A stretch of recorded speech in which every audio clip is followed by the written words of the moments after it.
Okay, so let's get right into it. Getting rejected from a job you really, really wanted? Well, it feels like hitting a brick wall, right? But what if I told you that rejection isn't the end of the story? What if it's actually the start of a much smarter plan to get you exactly where you want to be? Today, we're going to turn that painful no into your ultimate long-term weapon. So you got the email. That dream company, the one you've had on your radar for years, decided to go with someone else. Man, it is a total gut punch. You immediately start questioning everything, don't you? Am I good enough? Will I ever get a job like that? It's so frustrating and disappointing. But you know what? It's a moment that almost everyone who's ever had a career has faced. You're not alone in this. But here's the thing you have to remember. This isn't a final verdict on you or your skills. It's just a data point. It's simply telling you that you might not be qualified yet.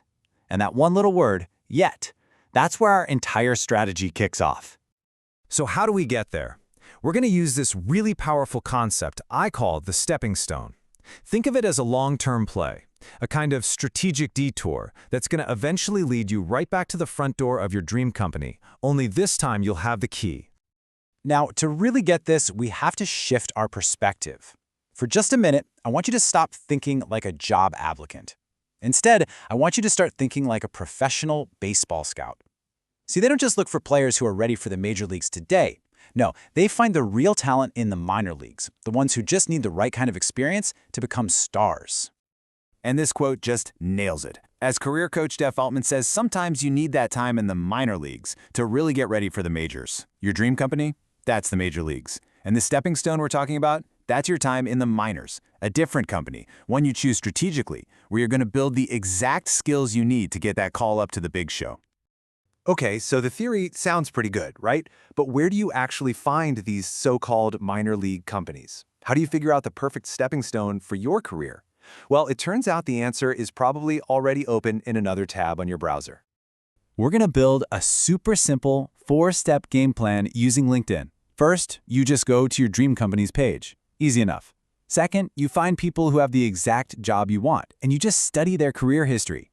Third, and listen, this is the most important part, you look at where they worked right before they landed this dream role. Those are the companies that trained them up. And finally, step 4, you target those companies. Boom, those are your perfect stepping stones. So what you're doing here, and this is so important, is you're not just taking any old job. You are literally reverse engineering a successful career path. By going to work at one of these feeder companies, you are intentionally getting the precise skills, the specific experience, and even the professional lingo that your dream company has already shown that it values. You're basically becoming the candidate they can't possibly ignore next time. But it gets even better than that. This strategy isn't just about beefing up your resume. There's a really powerful psychological thing happening here that gives you a massive hidden advantage when you decide it's time to apply again. This hidden advantage all comes down to something called employer affinity. And it's a really simple idea with huge implications. Basically, people have a natural fondness for their old workplaces, and because of that, for other people who also worked there. It's like being part of the same club. And this affinity gives you real, tangible advantages. Imagine a hiring manager at your dream company looking at your resume. They see you worked at their old firm. Instantly, there's a connection.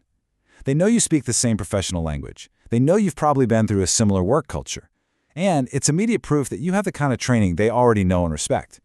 All of a sudden, you're not a stranger anymore. You're kind of like part of the extended professional family. So when you put this all together, you start to see that this is about way more than just finding another job. It's about completely shifting your mindset.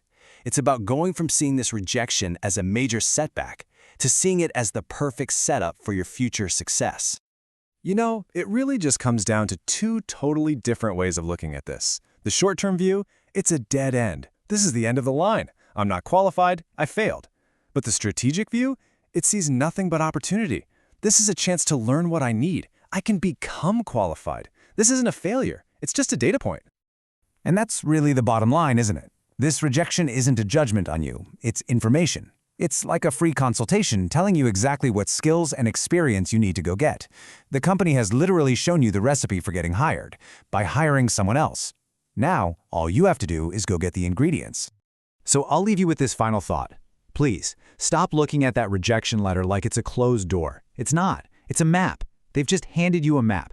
So the real question you have to ask yourself is, What if this rejection isn't a rejection at all? What if it's actually a roadmap, pointing you down a new, smarter path that will ultimately lead you exactly where you've always wanted to go?